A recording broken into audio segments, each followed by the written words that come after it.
Have you ever felt? Are you listening? Damn.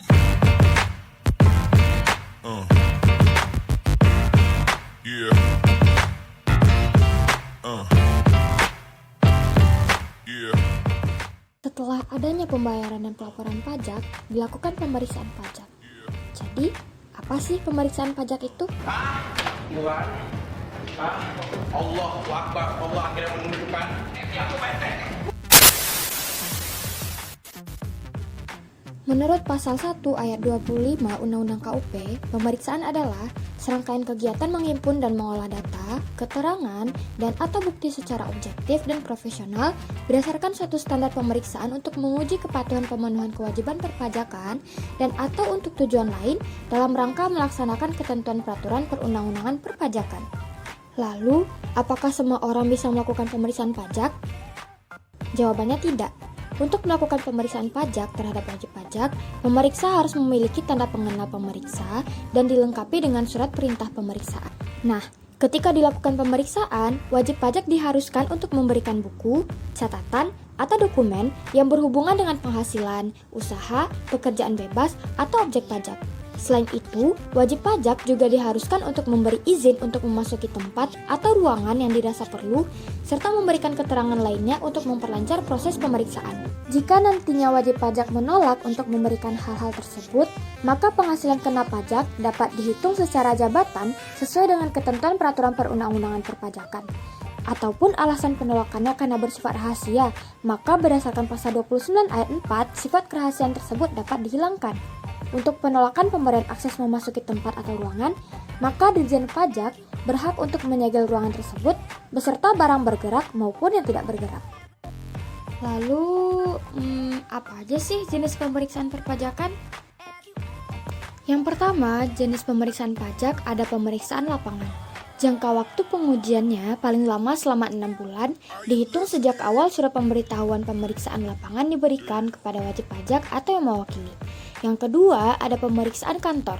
Jangka waktu pengujiannya paling lama 4 bulan sejak tanggal wajib pajak atau yang mewakili datang memenuhi surat panggilan dalam rangka pemeriksaan kantor sampai tanggal SPHP disampaikan kepada wajib pajak.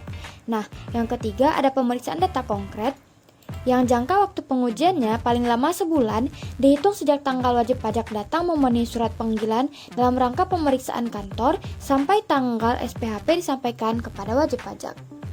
Pemeriksaan dimulai dengan penyampaian surat pemberitahuan pemeriksaan lapangan atau pengiriman surat panggilan dalam rangka pemeriksaan kantor.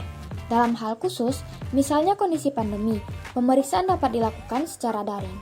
Hasil pemeriksaan harus diberitahukan kepada wajib pajak melalui penyampaian surat pemberitahuan hasil pemeriksaan atau SPHP yang dilampiri dengan daftar temuan hasil pemeriksaan dengan mencantumkan dasar hukum atas temuan tersebut. Pemeriksaan dalam pengujian kepatuhan wajib pajak diakhiri dengan pembuatan laporan hasil pemeriksaan atau LHP dan produk hukum berupa yang pertama, SKPKB atau Surat Ketetapan Pajak Kurang Bayar, yang kedua SKPKBT atau Surat Ketetapan Pajak Kurang Bayar Tambahan, yang ketiga ada SKPN atau Surat Ketetapan Pajak Nihil, dan yang keempat ada SKPLB atau Surat Ketetapan Pajak Lebih Bayar. Pemeriksaan untuk tujuan lain ditutup dengan diterbitkannya LHP yang berisi usulan diterima atau ditolaknya permohonan wajib pajak.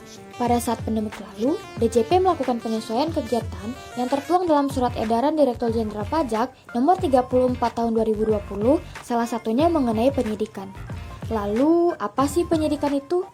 Secara ringkas, penyidikan adalah proses lanjutan pemeriksaan yang mengindikasikan bukti permulaan, yaitu keadaan, bukti, atau benda yang memberi petunjuk adanya suatu tindak pidana perpajakan.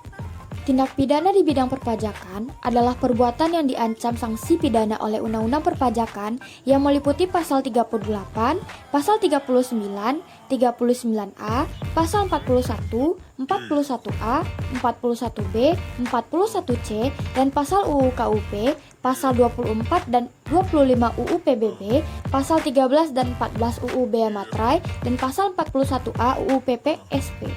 Penyidikan dilakukan oleh pejabat pegawai negeri sipil tertentu di lingkungan DJP yang diberi wewenang khusus sebagai penyidik sesuai dengan ketentuan peraturan perundang-undangan pasal 44 ayat 1. Penghentian penyidikan dalam pasal 44B ayat 1 untuk kepentingan penerimaan negara atas permintaan Menteri Keuangan, Jaksa Agung dapat menghentikan penyidikan tindak pidana di bidang perpajakan paling lama dalam jangka waktu 6 bulan sejak tanggal surat permintaan.